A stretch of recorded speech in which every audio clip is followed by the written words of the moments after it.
आपने सुना तो होगा कि किसी का बर्थडे 4 साल में एक बार आता है। तो क्या आप बता सकेंगे कि उसका जन्म कब हुआ होगा या अगला जन्मदिन कब आने वाला है? इस प्रकार के सवाल का उत्तर आप आसानी से दे पाएंगे यदि आपको पता हो कि कौन से महीने में कितने दिन होते हैं। तो चलिए इस वीडियो के माध्यम से हम जानेंगे या जानने का प्रयास करेंगे कि कौन से महीने में कितने दिन होते हैं। यह जानने के लिए हमारे पास दो तरीके हैं। पहला तरीका है बंद मुट्ठी का और जो दूसरा तरीका बताऊंगा वह है राइम के माध्यम से। तो पहले तरीके के लिए 12 माह का नाम जनवरी से दिसंबर तक क्रमशः याद होने चाहिए। तो सबसे पहले अपना कोई भी हाथ, चाहे दायां हाथ हो चाहे बायां हाथ हो, बंद मुट्ठी कर लेना है। बंद मुट्ठी करने के बाद यहाँ से हम काउंटिंग शुरू करेंगे जनवरी से लेकर के दिसंबर तक। जनवरी, फरवरी, मार्च, अप्रैल, मई, जून, जुलाई। जो उभरा हुआ हिस्सा है, उभरे हुए हिस्से पर जिस माह का नाम आएगा वह माह होगा 31 दिन का, 31 डेज। और जिस माह का नाम दबे हुए हिस्से पर आएगा वह माह होगा 30 डेज, 30 दिन का, फरवरी को छोड़ करके, क्योंकि फरवरी 28 या 29 का होता है। तो हम यहाँ से काउंटिंग शुरू करेंगे। चूँकि हमें क्रमशः जनवरी से लेकर दिसंबर तक नाम याद है तो हम जनवरी से काउंटिंग शुरू करेंगे। जनवरी उभरे हुए हिस्से पर है 31 दिन, फरवरी दबे हुए हिस्से पर है 28 या 29 दिन, फरवरी के बाद मार्च उभरे हुए हिस्से पर है 31 दिन, मार्च के बाद अप्रैल दबे हुए पर 30 दिन, अप्रैल के बाद मई, मई जो हो गया उभरे हुए हिस्से पर है 31 दिन, मई के बाद जून दबे हुए हिस्से पर है 30 दिन, जून के बाद जुलाई उभरे हुए हिस्से पर है 31 दिन। यहाँ से काउंटिंग एंड होने के बाद, यहाँ जुलाई पर एंड हो रहा है तो जुलाई के बाद अगस्त, यहाँ से फिर से काउंटिंग करेंगे। अगस्त उभरे हुए हिस्से पर होगा 31 दिन, अगस्त के बाद सितंबर दबे हुए हिस्से पर 30 दिन, सितंबर के बाद अक्टूबर उभरे हुए हिस्से पर 31 दिन, अक्टूबर के बाद नवंबर दबे हुए हिस्से पर 30 दिन, नवंबर के बाद दिसंबर उभरे हुए हिस्से पर 31 दिन। इस प्रकार से हम आसानी से जनवरी से लेकर के दिसंबर तक किस माह में कितने दिन होते हैं आसानी से बता सकते हैं। और यह तरीका जो एक बार आप सीख लेते हैं तो यह आप जिंदगी भर नहीं भूलोगे। अब कन्फ्यूजन वाली बात आती है फरवरी की, कि फरवरी में 28 दिन कब होता है, 29 दिन कब होता है। तो प्रत्येक साधारण वर्ष में जो है फरवरी 28 दिन का होता है और प्रत्येक लीप वर्ष में फरवरी 29 दिन का होता है। लीप वर्ष पता करने के लिए हम उस वर्ष को 4 से विभाजित कर देते हैं, भाग दे देते हैं। यदि 4 से वह वर्ष पूरी तरह से विभाजित हो जाता है तो वह वर्ष कहलाएगा लीप वर्ष। और 4 से इसलिए भाग देते हैं क्योंकि प्रत्येक लीप वर्ष के बाद हर चौथा वर्ष लीप वर्ष होता है। तो हम 4 से विभाजित कर देंगे तो हमें पता चल जाएगा कि कौन सा वर्ष लीप वर्ष है।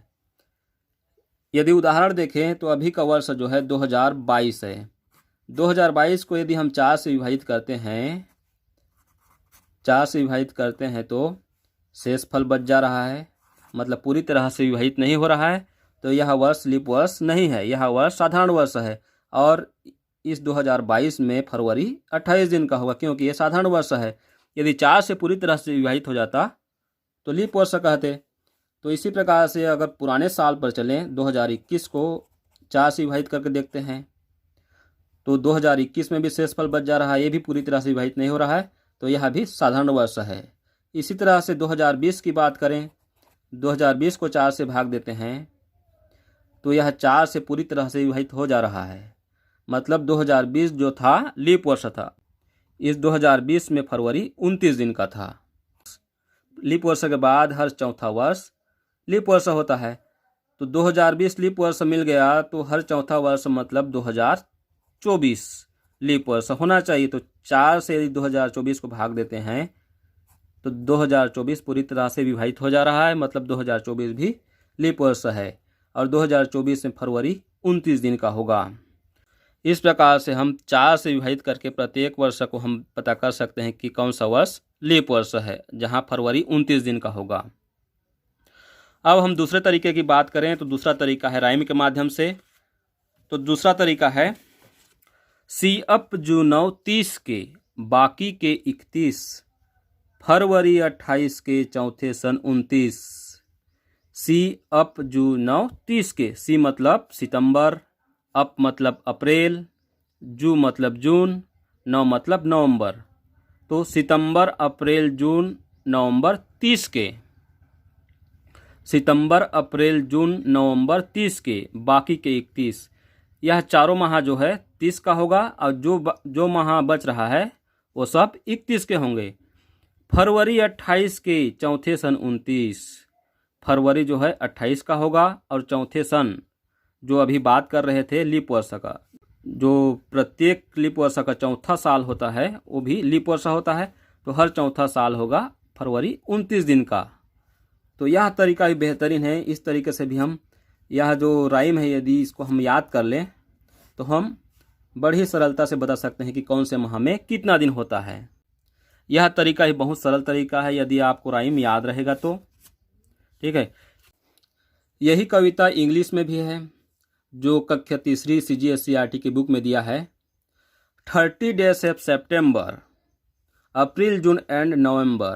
All the rest have 31 except February alone, which has 28 days clear and 29 in leap year. मतलब ये भी वही है। 30 days है सितंबर, 30 दिन सितंबर में होता है। अप्रैल जून एंड नवंबर में 30 दिन होता है सितंबर अप्रैल जून एंड नवंबर में, मतलब सितंबर अप्रैल जून और नवंबर में 30 दिन होता है। ऑल द रेस्ट है 31, जो बाकी बचता है, जो महीना बच जा रहा है इन चारों को छोड़ करके वो 31 का होगा, 31 दिन का। एक्सेप्ट फेब्रुअरी अलोन, फरवरी को छोड़ करके, क्योंकि फरवरी 28 या 29 का होता है। विच हैज 28 डेज क्लियर, जो कि 28 दिन का होता है। एंड 29 इन लीप ईयर, और लीप ईयर में फरवरी 29 दिन का होता है। तो ये भी सेम ही है जो अभी हिंदी में बताया। हिंदी का जो राइम्स था, कविता था, ये इंग्लिश में दिया है, ये इंग्लिश में दिया है पूरा सेम टू सेम। ये जो 3 तरीके हैं जो पहले बताया था वो सबसे बेस्ट है, क्योंकि वो तरीका जो है आप एक बार अगर ट्राई करके देख लेते हैं तो कभी नहीं भूलेंगे, ज़िंदगी भर नहीं भूलेंगे। तो आशा करता हूँ आप जनवरी से लेकर के दिसंबर तक कौन से माह में कितने दिन होते हैं, कौन सा वर्ष साधारण वर्ष होगा, कौन सा लीप वर्ष होगा, ये सब आसानी से सीख पाएंगे, समझ पाएंगे। अगर वीडियो पसंद आया तो do like and subscribe. Thank you.